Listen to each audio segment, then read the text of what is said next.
In the late 1950s, America entered the space race. NASA selected 7 test pilots to become the first astronauts in history. Major Gordon Cooper was one of the men chosen for the Mercury space program. His historic flight aboard Faith 7 lasted a record 34 hours, and he became the first man in history to orbit the planet 22 times.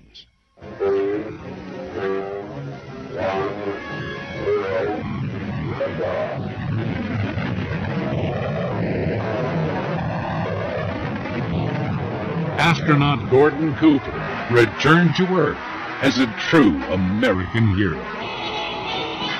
All I can say is that it certainly is a great honor to be invited here and to be presented this award. And thank you all very much.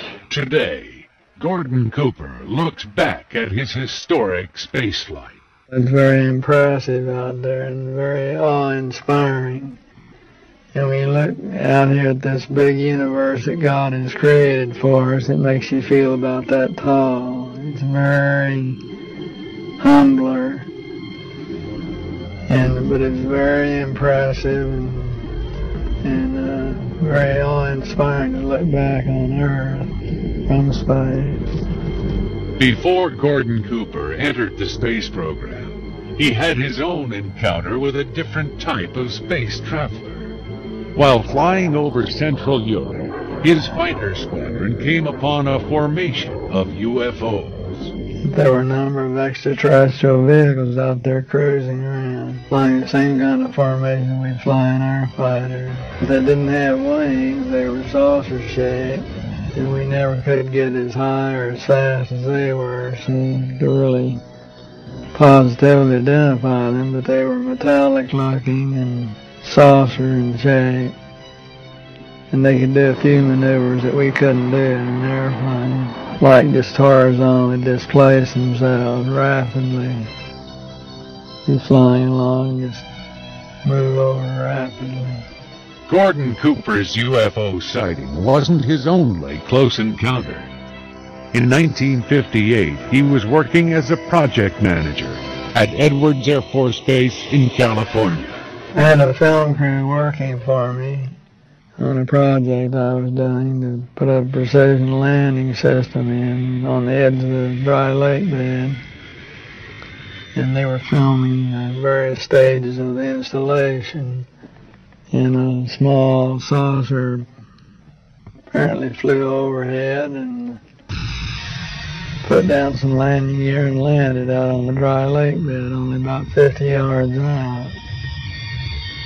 And these were all pro cameramen who were used to flying in all kinds of vehicles to take all kinds of pictures. And so they picked up their cameras and started over toward it, trying to get some close-ups.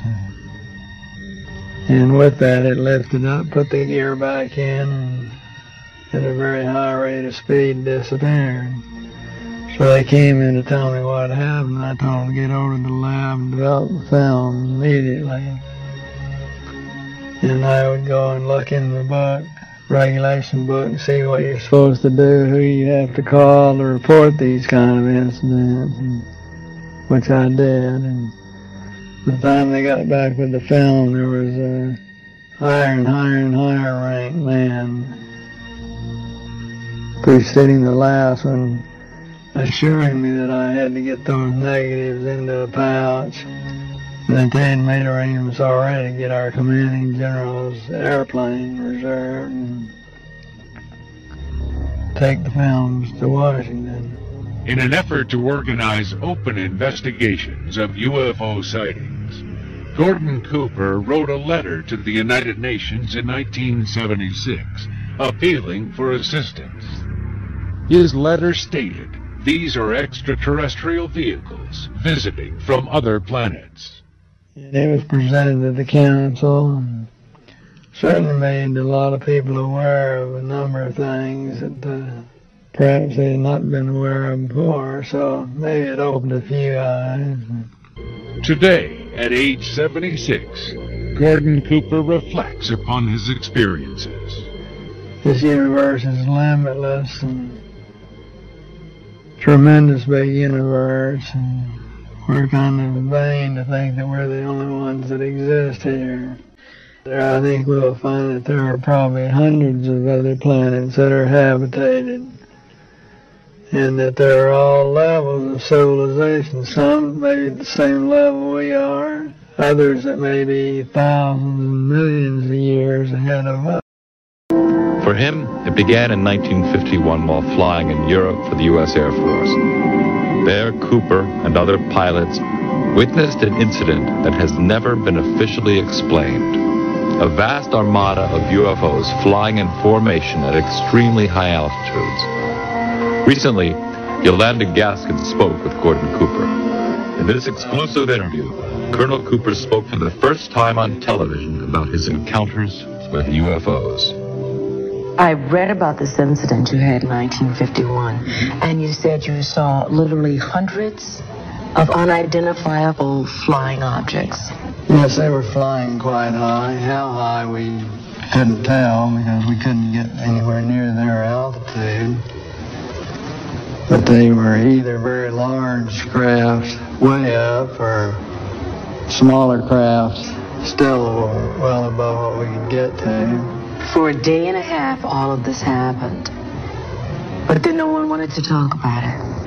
Well, we sent a report forward on it, and the answer that finally came back months later was they were probably high-flying seed pods, which didn't sound very logical. There are always a lot of excuses. There's always weather balloons. I've heard that one before. In 1951, you couldn't even get close to the things that were flying overhead. You or anyone else that was flying. They were faster, higher. 6 years later, Cooper again encountered a UFO. This one definitely was not a weather balloon. While supervising flight testing at Edwards Air Force Base, his military camera crew actually filmed an unidentified saucer-shaped object landing near the site. As they were sitting there filming, a little saucer came from, I say little saucer, it was a saucer, came flying over their heads, put down 3 little landing gear and landed right out on the dry lake bed. And they picked up their cameras and started over toward it, filming as they went. And when they got in fairly close to it, it lifted up, put the gear back in the wheel wells, tipped up, and took off at a great rate of speed. And so they came into my office and told me what had happened, and I sent them over to develop the film.